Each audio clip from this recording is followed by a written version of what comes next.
Picture this. It's the year 1000, and you're walking through the bustling streets of Kaifeng, the capital of Song, China. The air is thick with the scent of ink and wood shavings, and from every corner you hear the rhythmic thump, thump, thump of printing blocks hitting paper.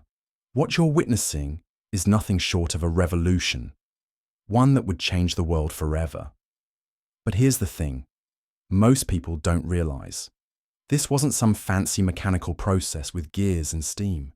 This was pure human craftsmanship, precision, and a level of organization that would make modern assembly lines jealous. You might think printing started with Gutenberg and his famous Bible, but that's like saying pizza was invented in New York. The Chinese had been cranking out books by the thousands, while Europe was still copying manuscripts one letter at a time. We're talking about an industry so advanced that a single printing shop could produce more books in a month than a European monastery could manage in a year. And they did it all with nothing but wood, ink, and an attention to detail that bordered on obsession. Before we dive into this incredible world of woodblock printing, make sure to hit that subscribe button and give this video a like. And when you're done watching, drop a comment letting me know what surprised you most about this ancient printing revolution. Trust me, there are some details in here that'll blow your mind. Now, let's talk about how this whole operation actually worked, because it was way more complex than just carving some letters and slapping ink on them. The process started with something that might surprise you: the calligrapher. These weren't just guys with nice handwriting, they were the rock stars of the printing world. A master calligrapher could make or break an entire book project with the quality of their brushwork. Here's where it gets interesting. The calligrapher didn't write directly on the woodblocks. That would be like asking Leonardo da Vinci to paint the Mona Lisa on a napkin. Instead, they wrote on special paper with incredible precision. Every character had to be perfect because once it was transferred to wood, there was no going back. One sloppy brushstroke could ruin an entire page, and we're talking about pages that might contain dozens of characters. The paper they used wasn't your everyday writing material either. It had to be thin enough to become transparent when wet, but strong enough not to tear during the transfer process. Getting this balance right was like finding the perfect recipe for bread. Too thick, and it wouldn't work. Too thin, and it would fall apart in your hands. Once the calligrapher finished a page, the real magic began. Shop hands would take this pristine piece of writing and paste it face down onto a block of wood, but not just any wood would do. They specifically chose pear or jujube wood, and there's a fascinating reason for this choice. These woods had the perfect combination of hardness and workability. Too soft, and the carved characters would wear down after just a few dozen prints. Too hard, and the carvers would go insane trying to cut clean lines. The pasting process was an art form in itself. The workers had to get the paper perfectly flat against the wood surface, with no air bubbles or wrinkles. One tiny imperfection could throw off the entire text alignment. They'd rub the paper until it became transparent, revealing the black ink underneath like some kind of ancient magic trick. Imagine trying to apply a screen protector to your phone, except if you mess up, you've ruined weeks of work and wasted expensive materials. What happened next would make any modern sculptor jealous. The carvers, and these guys were true artists, had to cut away everything that wasn't a character. They were essentially creating a reverse image, where the letters stood proud in relief while everything else got carved away. The precision required was absolutely mind-boggling. We're talking about characters that might be only a few millimeters tall, with strokes thinner than a modern pencil line. The carving tools themselves were works of art tools. Sharp knives with different blade shapes for different types of cuts, some for straight lines, others for curves, and special ones for the tiniest details. A skilled carver could tell just by the sound of their knife hitting the wood whether they were cutting at the right angle and depth. It was like being a surgeon, except your patient was a piece of wood, and your goal was to make words come alive. But here's where the real genius shows up: quality control. After the carvers finished their work, They didn't just assume everything was perfect. The block got what they called a proof print, basically a test run to catch any mistakes. They'd brush ink across the raised characters and press paper against it to see how it looked. Any errors had to be fixed right then and there, often by cutting out the bad section and patching in a new piece of wood. These weren't rough patches either. The repair work had to be so seamless that you couldn't tell where the original wood ended and the patch began. Some blocks had dozens of these tiny repairs, each one representing a mistake caught and fixed before it could ruin hundreds of book copies.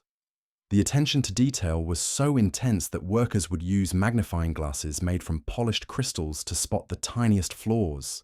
The blocks themselves were engineering marvels. Each one was carefully sized to hold exactly 2 facing pages of a book. The edges were squared with geometric precision, and special registration marks were carved into the corners. These little nicks might seem insignificant, but they were crucial for keeping pages aligned properly. Without them, you'd end up with books where the text wandered all over the place like a drunk sailor trying to walk a straight line. Once a block passed inspection, it was ready for the printing bench. And this is where the process became a beautiful dance of teamwork and timing. Picture 3 or 4 people working in perfect harmony, each with their specific role, moving with the kind of rhythm you'd see in a professional kitchen during dinner rush. The ink mixer was the first player in this dance. The ink they used wasn't anything like modern printing ink. It was made from carbon, basically soot mixed with water and binding agents. Getting the consistency just right was crucial, too thick, and it wouldn't spread evenly across the carved characters. Too thin, and the prints would come out faded and illegible. The ink had to flow like silk but stick like glue. Then came the brusher, whose job was to spread this ink across the raised characters with perfect evenness. They used brushes made from animal hair, applying just the right amount of pressure to coat every surface without flooding the valleys between characters. Too much ink would cause the letters to blur together. Too little, and parts of characters wouldn't print at all. The paper handler was next in line, and their timing had to be absolutely perfect. The paper they used was made from mulberry bark or bamboo fibers, materials that were both strong and absorbent. Each sheet had to be slightly damp when it hit the inked block, not soaking wet, which would cause the paper to tear, but not bone dry either, which would prevent proper ink transfer. Finally came the rubber, armed with a padded tool that looked like a cross between a brush and a small pillow. This person had to draw the impression evenly across the entire sheet, applying consistent pressure from margin to margin. The motion was smooth and methodical, like a master chef spreading frosting on a cake, except the stakes were much higher. The speed these teams could achieve was absolutely incredible. A skilled printing crew could produce dozens of perfect copies every hour, day after day, with a consistency that would make modern quality control managers weep with joy. And they did it all by hand, with nothing but their skill, experience, and an almost supernatural sense of timing. The real magic happened in the drying room, where hundreds of freshly printed sheets hung like laundry on an elaborate system of bamboo poles and string lines. But this wasn't some casual air drying operation. The temperature, humidity, and air circulation all had to be controlled with scientific precision. Too much heat would make the paper brittle and crack the ink. Too little, and the sheets would take forever to dry, creating a bottleneck that could shut down the entire operation. Workers would test the drying conditions by feeling the air with their bare hands, adjusting window coverings and moving air circulation devices that looked like giant fans made from feathers and bamboo. Some printing houses even employed specialists whose only job was managing the drying process. These humidity masters could tell you the exact moisture content of a sheet just by touching it, and they guarded their knowledge like state secrets. Once the sheets were perfectly dry, they moved to the collation station, where teams of workers sorted and organized pages in the correct order. Sounds simple, right? Try keeping track of thousands of individual sheets, each one representing a different page of multiple books, all while working at breakneck speed. One misplaced page could ruin an entire book, and finding that mistake later would be like looking for a specific grain of rice in a warehouse full of rice bags. The collators developed memory techniques that would make modern card counters jealous. They could spot a page that was out of sequence from across the room, and they had systems for double-checking their work that involved multiple people verifying each stack. Some shops used color-coded markers on page corners to help with sorting, creating rainbow patterns that looked more like art than organization. After collation came folding, and this is where things got really interesting. Each sheet had to be folded in exactly the right places to create what they called quires, basically small booklets that would later be stitched together. The folding had to be razor sharp and perfectly aligned, because sloppy folds would throw off the entire book's geometry. Workers used bone folders, tools made from polished animal bones that could create creases so sharp they looked like they'd been cut with a knife. The stitching process was where books really came to life. Using needles that were practically surgical instruments and thread made from silk or plant fibers, workers would bind the quires together with stitching patterns that were both functional and beautiful. Some books had decorative stitching that looked like tiny works of embroidery, with different colored threads creating patterns that complemented the text inside. But here's what's really mind-blowing about this whole operation: the scale. We're not talking about a few books here and there. Major printing houses could produce thousands of copies of popular texts, creating the world's first mass media. Religious texts, government announcements, poetry collections, technical manuals. If people wanted to read it, the printing houses could deliver it in quantities that would have been unimaginable just decades earlier. The economics of this industry were fascinating too. A successful printing house was basically printing money, literally and figuratively.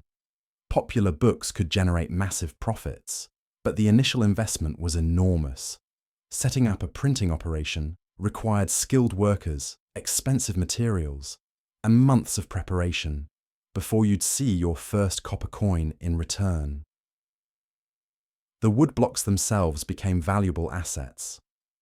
A well-made block for a popular text could generate income for years, churning out copy after copy until it finally wore down. Smart printing house owners would create spare sets of blocks for their best sellers, because losing a popular block to damage or wear meant losing a steady income stream. The wear patterns on these blocks tell incredible stories. The most frequently printed characters would gradually become shallower, creating subtle changes in print quality that experienced readers could actually notice. Some collectors became so familiar with specific printing houses that they could identify which shop produced a book just by looking at the character impressions. When blocks finally wore out, they didn't just get thrown away. Skilled craftsmen would resurface them, carefully carving away the worn layer and recutting the characters. It was like giving the block a facelift, extending its useful life by hundreds or even thousands more impressions. Some blocks went through multiple resurfaces, accumulating layers of history like tree rings. The storage systems for these blocks were engineering marvels in themselves. Printing houses maintained vast libraries of wooden blocks, organized with the kind of precision you'd expect from a modern digital database. Each block was catalogued, stored in climate-controlled conditions, and regularly inspected for damage or wear. Losing track of a block was like losing the master copy of a best-selling novel. The numbers from this era are absolutely staggering when you really dig into them. A typical printing team could pull dozens of clean impressions per hour, working in shifts that kept the presses running from dawn to dusk. The ink consumption alone was massive. Hundreds of books required gallons of that specially mixed carbon ink, and the paper requirements could strip entire forests of mulberry trees. Popular texts like religious scriptures or government documents might go through multiple print runs, with each run producing thousands of copies. The speed and efficiency of these operations meant that information could spread across the empire faster than ever before. News, ideas, and knowledge flowed like water, reaching people who had never had access to written material before. The real genius was in the system's flexibility. The same printing house could switch from producing religious texts in the morning to technical manuals in the afternoon, simply by swapping out the blocks. This adaptability meant they could respond quickly to changing market demands, printing whatever people wanted to buy. But the most impressive part wasn't just the printing itself. It was how they managed quality across thousands of copies. Every single book had to meet the same exacting standards, and the methods they developed for maintaining consistency would put modern manufacturing to shame. Quality inspectors would randomly sample books from each batch, checking everything from ink density to paper alignment to binding strength. These inspectors had eyes like hawks and standards that bordered on the obsessive. They'd reject entire batches if they found even minor flaws, sending books back for reprinting or rebinding. The financial pressure was enormous. A rejected batch meant wasted materials, lost time, and unhappy customers.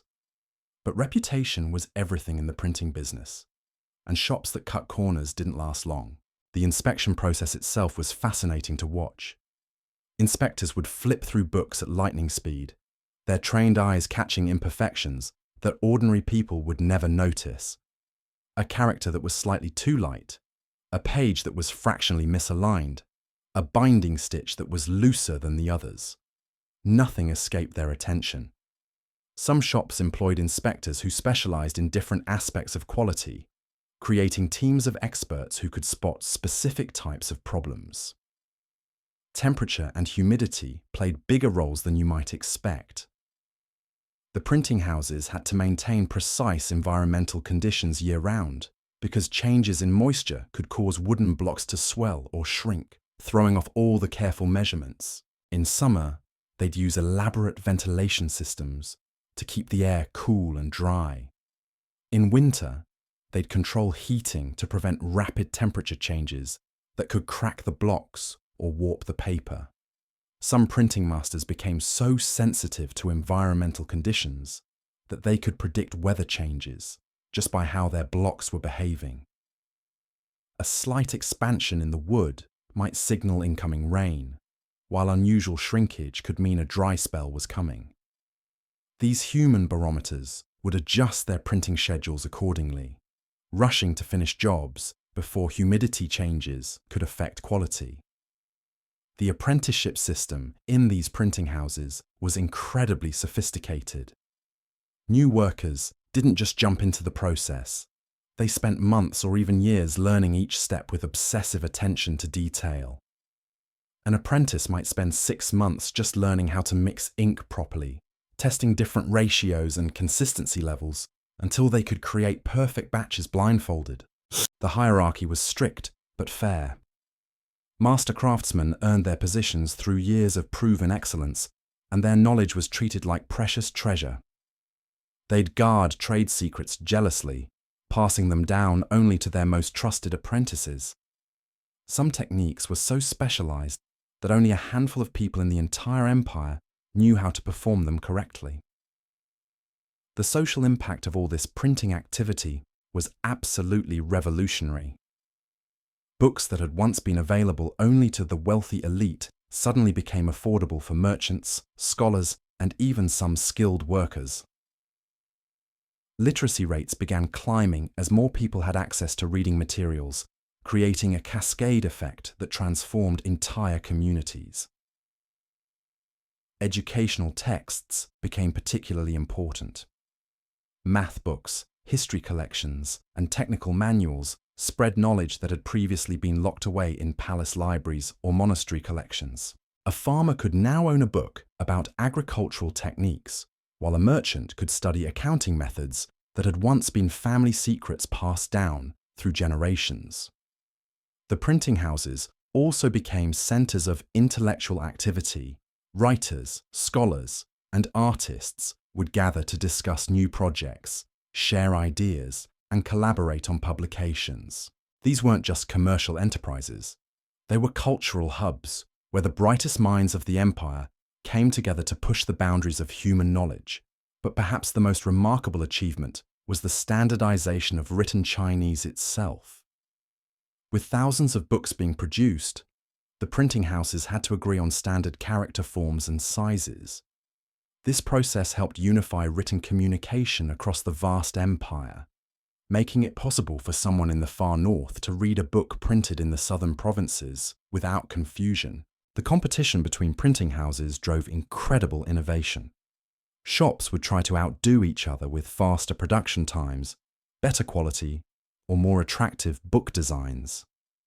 Some developed signature styles that customers could recognize immediately, a particular way of spacing characters, a special binding technique, or a unique ink formula that gave their books a distinctive appearance. Price wars were common and brutal. A successful printing house could undercut competitors by streamlining their processes or finding cheaper sources for materials. But this competition ultimately benefited everyone, as it drove down book prices while simultaneously improving quality. Books that once cost a month's wages became affordable luxuries that middle-class families could actually consider buying.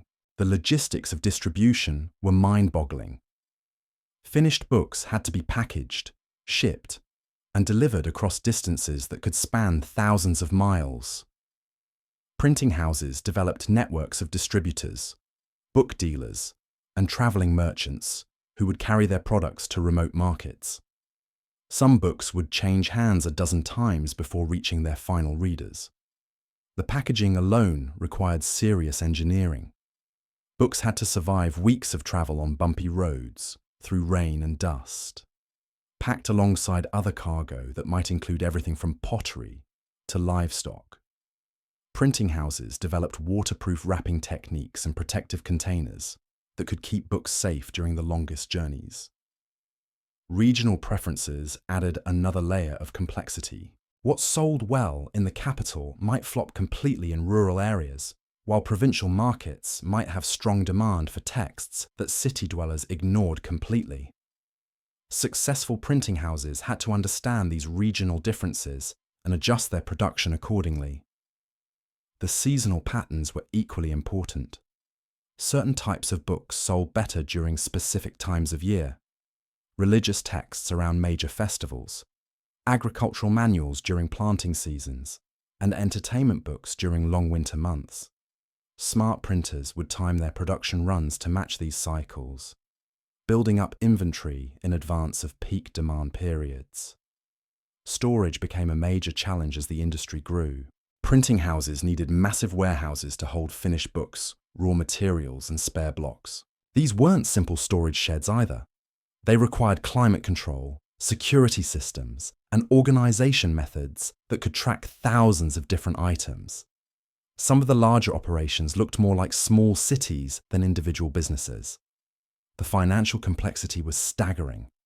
Printing house owners had to manage cash flow across multiple projects with different timelines, predict market demand months in advance, and maintain relationships with dozens of suppliers and distributors. They were essentially running medieval versions of modern publishing corporations, complete with all the headaches that entailed. Risk management became crucial as operations grew larger. A fire could destroy months of work and expensive materials in minutes. Theft was a constant concern, especially for valuable blocks or finished books. Some printing houses employed their own security forces, while others relied on elaborate hiding places and secret storage locations. The most successful operations developed what we'd now call vertical integration. They controlled everything from paper production to final distribution, cutting out middlemen and maximizing profits at every stage. Some even maintained their own forests for wood supplies and employed their own scribes to create original texts. But success brought new challenges. As printing houses grew larger, maintaining the personal touch and quality control that had made them successful became increasingly difficult. The tension between scale and craftsmanship created constant pressure to find new ways of preserving excellence while meeting growing demand. The technology kept evolving too. Craftsmen constantly experimented with new techniques, better materials, and more efficient processes. Small improvements in ink formulas or carving methods could give a printing house significant competitive advantages, leading to industrial espionage that would make modern corporations nervous. Innovations spread through the industry like wildfire. A breakthrough technique developed in one shop would be copied and improved by competitors within months. This rapid evolution meant that printing methods from the beginning of the Song Dynasty looked almost primitive compared to techniques being used just a few decades later. The human element remained at the heart of everything. Despite all the systematization and standardization, the quality of woodblock printing still depended on the skill, dedication, and artistry of individual craftsmen. The best printing houses understood this and invested heavily in training and retaining their most talented workers. These weren't just jobs, they were careers that spanned entire lifetimes. Master printers would work in the same shop for decades, developing relationships with colleagues that went far beyond professional cooperation. The printing houses became extended families, with knowledge and techniques passed down through generations of workers who took genuine pride in their craft. The reputation systems that developed around these master craftsmen were fascinating social structures in their own right. A printer who could consistently produce flawless work would build a following that bordered on celebrity status. Customers would specifically request books printed by certain masters, paying premium prices just to own something created by their skilled hands. Some printing houses would actually advertise which craftsmen worked on specific books, using individual reputations to boost sales. The training of these masters created what we might call the world's first technical universities. Apprentices would study under multiple masters, learning different specializations and techniques from each one. A young printer might spend 2 years learning block carving from one master, then move to another shop to study ink mixing, and finally work with a third expert to master the printing process itself. This cross-training created craftsmen who understood every aspect of book production. But the real genius lay in how these printing operations handled what we'd now call research and development. The most successful shops maintained experimental workshops where their best craftsmen could test new ideas without disrupting regular production. These innovation labs produced breakthroughs that transformed the entire industry. New carving techniques, improved ink formulas, better paper treatments. Innovations that started in one shop's experimental corner would eventually reshape how everyone worked. The feedback loops between craftsmen and customers drove constant improvement. Printers would actually visit bookshops and talk to readers, gathering detailed feedback about what worked and what didn't. A customer complaint about smudged characters might lead to weeks of experimentation with different ink consistencies. Reports of binding failures would trigger investigations into stitching techniques and thread quality. Competition between shops reached almost absurd levels of sophistication. Some printing houses employed what we'd now call industrial spies, craftsmen who would take jobs at competing shops just to learn their secrets. Others would reverse engineer successful techniques by carefully examining competitors' books, trying to figure out exactly how certain effects were achieved. The most paranoid shops developed code systems for their most valuable techniques, preventing secrets from leaking, even if workers jumped to competitors. The seasonal rhythms of the industry created their own unique culture. During peak production periods, printing houses would run almost around the clock, with workers sleeping in shifts and meals served at the workbenches. The atmosphere during these rushes was electric, everyone working together toward common deadlines, with bonuses and reputation on the line. Some workers lived for these intense periods, thriving on the pressure and camaraderie, but the quiet seasons were equally important. During slow periods, craftsmen would focus on maintenance, training, and experimentation. Blocks would be carefully inspected and refurbished. New apprentices would receive intensive instruction, and the masters would work on developing new techniques. These downtimes weren't breaks from work. They were investments in future success. The environmental management of these operations would impress modern sustainability experts. Nothing got wasted in a Song Dynasty printing house. Wood shavings from block carving became fuel for heating the ink. Failed prints were recycled into new paper pulp. Even worn-out brushes were repurposed for cleaning or rough work. The economics of the business demanded this efficiency, but it also reflected a cultural respect for materials and resources. Water management became particularly sophisticated as operations grew larger. Printing houses needed enormous amounts of clean water for paper preparation, ink mixing, and cleaning. Many shops developed elaborate filtration systems, using sand and charcoal filters to purify water that would be used for the most delicate processes. Some even maintained their own wells and cisterns, ensuring water quality that met their exacting standards. The social networks that developed around the printing industry were incredibly complex. Master craftsmen from different shops would meet regularly to discuss techniques and share innovations. These weren't formal conferences, they were organic gatherings that happened in tea houses, markets, and workshops. Knowledge flowed freely through these networks, accelerating innovation across the entire industry. Marriage patterns within the printing community created dynasties of skilled craftsmen. Sons and daughters of master printers would often marry into other printing families, combining different technical traditions and creating new hybrid approaches.